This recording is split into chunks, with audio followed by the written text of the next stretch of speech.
Hello everyone, welcome back to another video. Today, I'll be showing you how to change address on Driving License Online UK.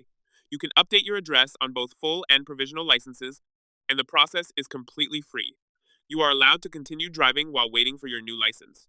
However, failing to update your address could result in a fine of up to £1,000. To begin, open Google Chrome and search for Change Address Driving License UK.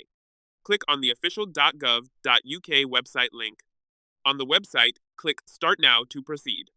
Before you start, make sure you have the following information ready: your driving license, addresses from the past 3 years, proof that you are a resident of Great Britain. It's also helpful to have your national insurance number and passport number on hand. Don't forget to update your vehicle logbook, vehicle tax direct debit if applicable, and any personalized registration documents. If you also want to change your name, that must be done via post. If you found this video helpful, don't forget to like and subscribe. Thanks for watching.